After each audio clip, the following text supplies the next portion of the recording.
Hi everyone, this is Andrea Swain Martin with Andrea Cans. This morning at about 10 o'clock I threw in all the rhubarb chem harvested from the garden for me last night. And it's been cooking all this time. Right now it is officially 2:41. I'm hoping that this will be done cooking by 7 so I can get it jarred up and into the hot water bath canner. I love the smell of rhubarb. It smells really good. Right now I currently have 2.5 cups of sugar in this, and I will taste test it here in about an hour to see if anything additional needs to be added. If I do add additional sugar now, it will be brown sugar and maybe a touch of vanilla. So this is how I make my rhubarb butter, and it's really good this time of year. I'll talk to you later. Bye. Hi you guys, this is Andrea Swain Martin with Andrea Cans, and right now I'm looking at my rhubarb that I wanted to make into rhubarb butter, and it's looking pretty good, but I wanted to show you what it looks like. I don't know if I can show you anymore. I'm using my immersion blender to blend everything together. Then I'm going to do a taste test to see what kind of sugars what needs to be added to the butter.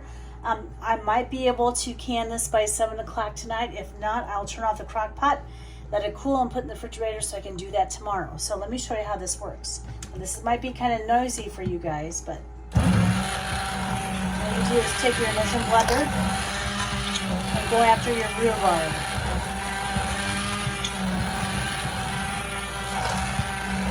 Just like this.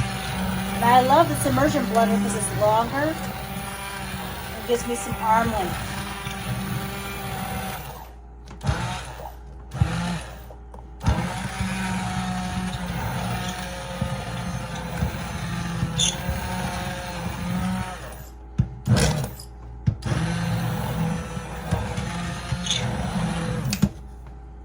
Okay, we have a couple more hours to go. I started this at 10 a.m. this morning, and right now it's 5:19. I'm going to taste test it right now to see if we need to add more sugar, and I'll add more sugar if I need to. So we'll talk to you later. Bye.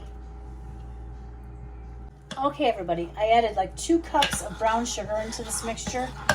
Now it's time for brown sugar. Initially I added 1.5 cups of white sugar. And so my rhubarb is not completely cooked down. We're going to give it maybe another couple hours. We're going to give it a taste test to see what it tastes like.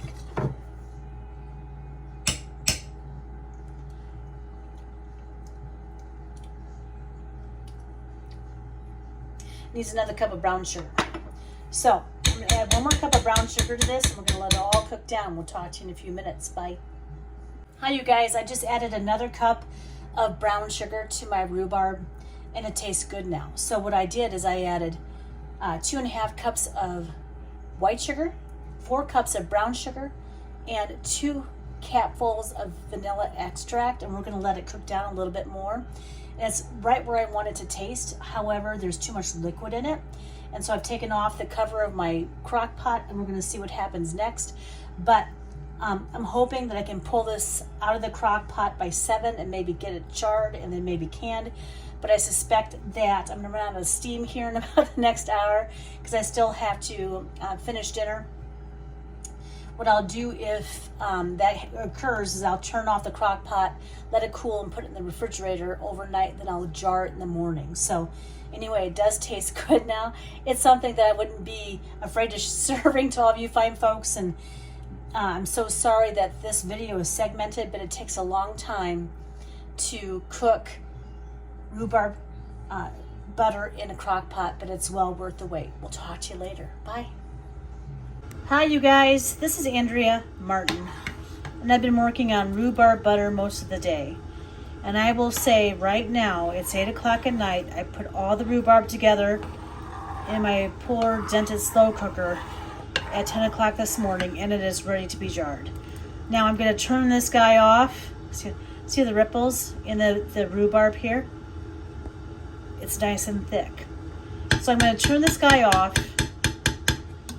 and once it's cooled, I'll put it in the refrigerator before we go to bed.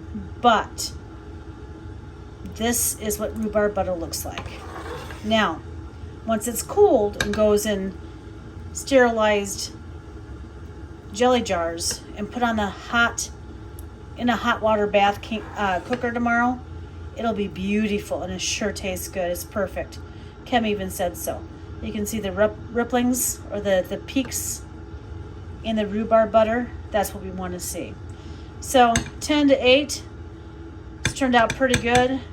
A long day cooking this. We're going to let it be, and I'll talk to you all tomorrow. We're going to can this up in the morning when we're all fresh and ready to go. Have a good evening. Bye. Hi, you guys. It's Andrea, and yesterday was a long day for me. I was working on chokecherries, and then I decided to put rhubarb into the crock pot, glutton for punishment, at 10 o'clock a.m., and it didn't finish cooking until 8 p.m. So now I have it all jarred. It looks beautiful. I was going to show you that process, but I had a sticky wicked mess going on here with rhubarb everywhere. It was just great. So anyway, I've got them in jars. I'm proceeding to wipe down the jars and the rims before I throw them in a hot water bath.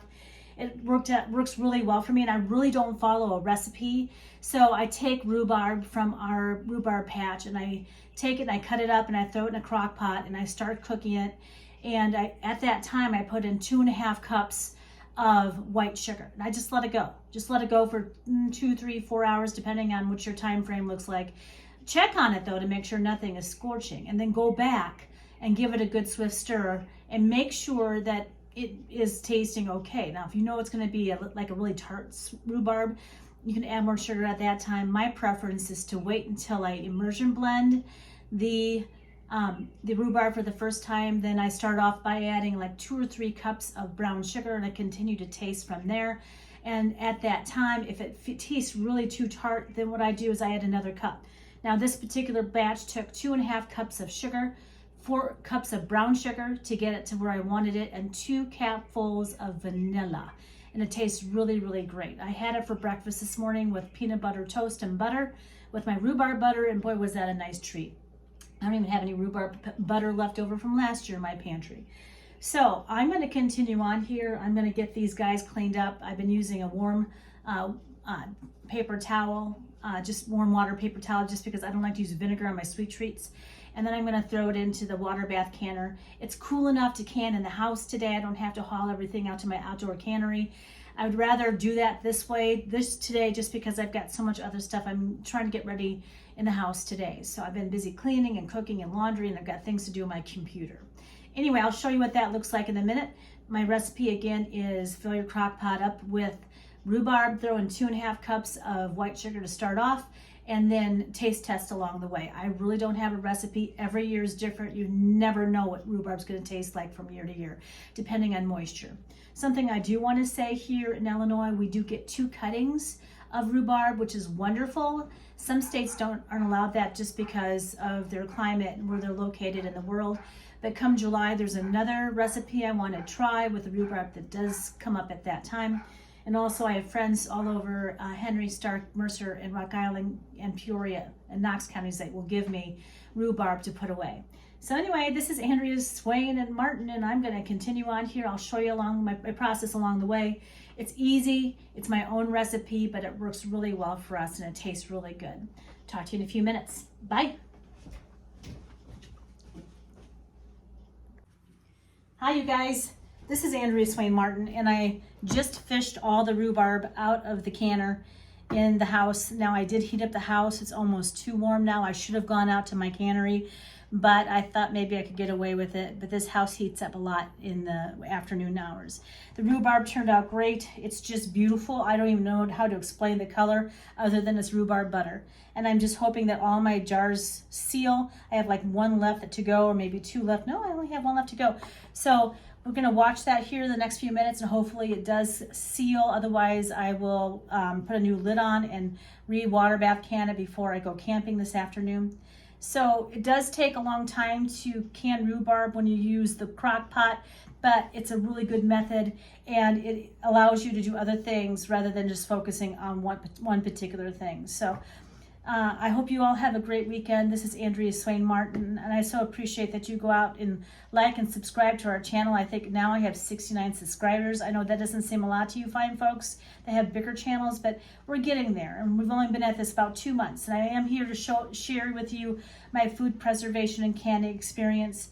It's been really good for us. And as times get harder, we're going to want to learn more, know more. And I suggest that you go out and learn and know more for you and your household, because you just never know what next storm's going to come down your way, or whatever is coming up the pike. I don't know. We never know. But we want to be well prepared.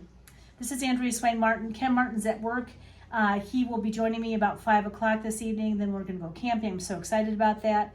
I am kind of beat from all of my activities this week. I still have some computer work to do this afternoon. But I hope you have a great weekend. We'll talk to you soon. Bye-bye.